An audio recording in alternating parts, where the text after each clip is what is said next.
All right. Welcome back. Good to see you, Community Planning and Building Director. Good to see you, City Administrator. What's our collective years of experience in local government? Oh, I don't know. Too many, probably? 50? Just enough? 60 years? Well, you've got, what, 70 on your own?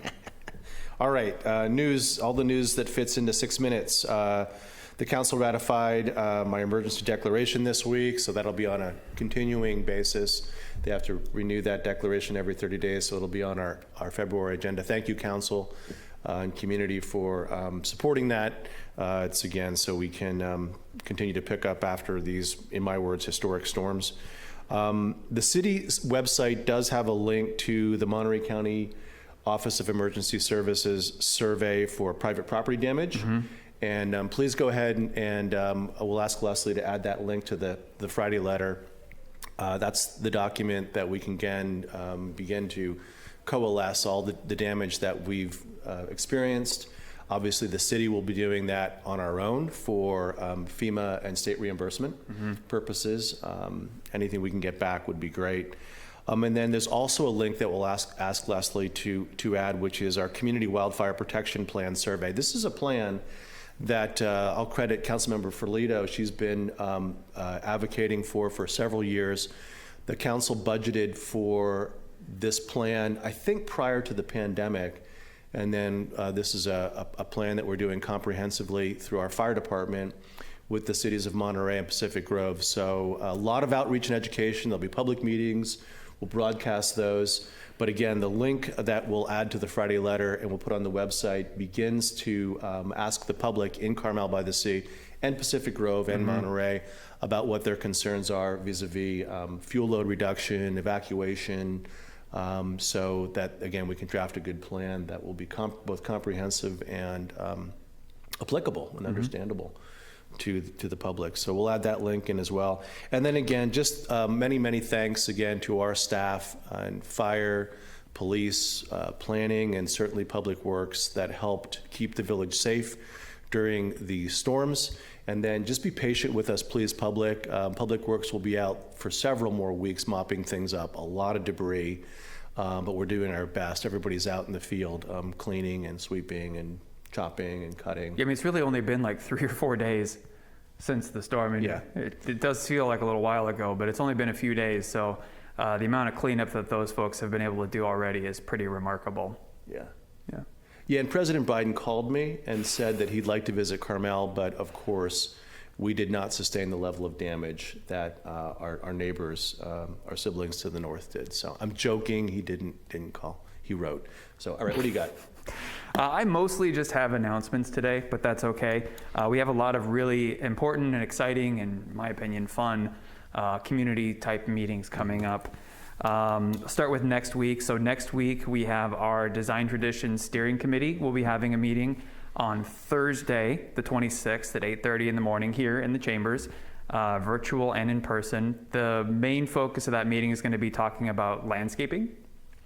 Recently, City Council directed staff to work with a landscaping architect to develop a landscape ordinance. So we're going to be talking a little bit about the direction of that with the steering committee before we work with our consultant on that. Also next week, Hofstas House is having a community meeting. This is interesting. So Hofstas House is looking at potentially a project to demolish, rebuild, renovate the hotel into a new property that'll take them into the future. This is not a city-sponsored event, but we want to make sure everyone's aware of it. It's more of an open house. They're going to roll out the nice visuals of what their concept is and get some early feedback from the community, which is really the right way to do a project of that scale. So, kudos to Carrie Tice and her team for reaching out to the community early. So that's from 5 p.m. to 7 p.m. at the Hofstas House. So go check that out and provide some feedback to them. It's on the lower level down near the pool. Yeah, good job. Thanks. Their meeting room or conference room or something. That's right. Another important community meeting. I just on a roll here. Next Thursday. Next Thursday is a busy day. Yeah, it's a busy day. From 4 to 7 p.m. at Carpenter Hall is going to be a community meeting on the San Carlos Median Islands project. We're looking for feedback from the community on that potential project, which was added to the CIP a few years ago. Yeah. Council talked about it, put it on there, said, let's do it.